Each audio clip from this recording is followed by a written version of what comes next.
नमस्ते, मैं नियति कुमारी आज यशोधरा में अभिव्यक्त गुप्त जी की नारी भावना के विषय में बताऊंगी, जो शास्त्रीय प्रथम खंड के सिलेबस से लिया गया है। यशोधरा गुप्त जी की प्रसिद्ध काव्य कृति है। गुप्त जी का कहना है कि अबला जीवन है तुम्हारी यही कहानी, आंचल में है दूध और आँखों में है पानी। नारी के ये दो रूप ऐसे हैं जिन्हें गुप्त जी ने यशोधरा में निखार प्रदान किया। वस्तुतः नारी को रीतिकालीन वासना पाक्त धरातल से ऊपर उठकर देवी रूप प्रदान करने का सर्वाधिक श्रेय मैथिली शरण गुप्त को ही है। इस देवी रूप नारी के दो पक्षों को गुप्त जी ने सामने लाने का प्रयास किया है, एक उसका पत्नी रूप, दूसरा उसका जननी रूप। नारी का ये दोनों ही रूप आदर्श और भव्य है। पत्नी रूप में यशोधरा के द्विविध व्यक्तित्व की अभिव्यक्ति है, अनुरागिनी यशोधरा और माननी यशोधरा। यद्यपि नारी के इन दोनों रूप में नितांत विरोध है, किंतु कवि ने यशोधरा के इन दोनों रूपों को कलात्मक मिश्रण के साथ प्रस्तुत किया है। यशोधरा एक आदर्श पत्नी है जो अपने पति को प्राणों से भी अधिक प्रेम करती है।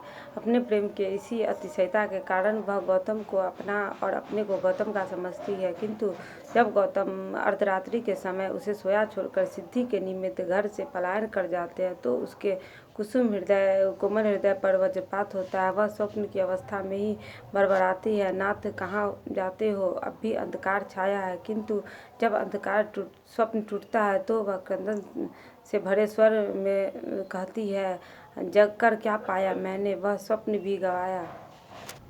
यशोधरा अपने व्यक्तित्व को पति के व्यक्तित्व से अलग स्वीकार नहीं करती। जब चंदन से उसे यह पता लगता है कि उसके पति ने अपने सुंदर केशों को काटकर संन्यास धारण कर लिया है तो वह भी कैंची से अपने केश काट डालती है।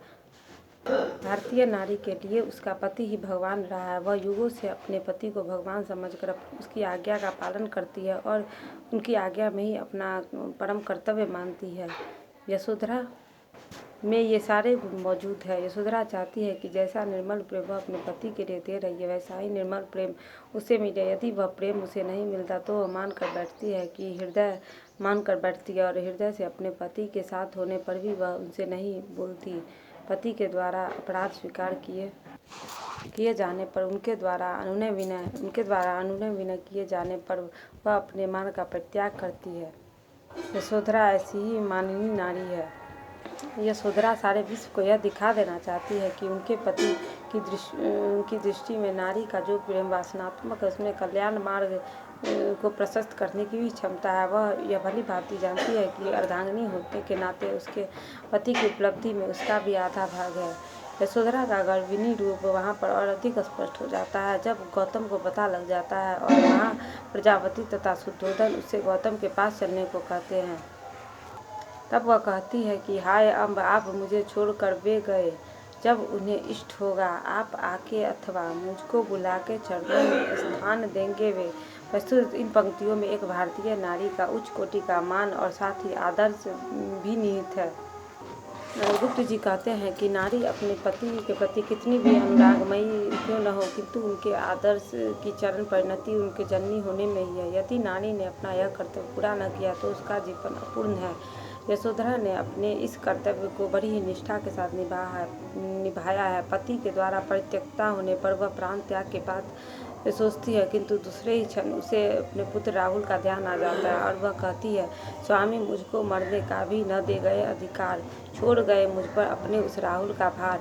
प्रिय वियोग का उसे सर्वाधिक दुख है, किंतु वह यह समझकर अपने हृदय को सांत्वना देती है कि उसकी मलिन गुदरी में राहुल जैसा लाल छिपा हुआ है। उसका दुख, उसकी खींच, उसकी लगन सब राहुल में सीमित है।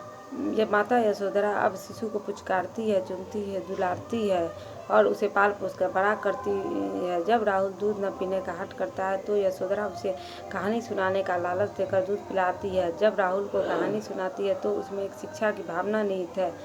बालक के मन पर सुंदर संस्कारों का प्रभाव डालना माता पिता का परम कर्तव्य है और यशोधरा ने अपने इस कर्तव्य को बहुत ही तत्परता के साथ निभाया है। कहानी सुनाते सुनाते जब राहुल झपकियाँ लेने लगता है तो लोरी गाकर उसे सुलाने का उपक्रम करती है।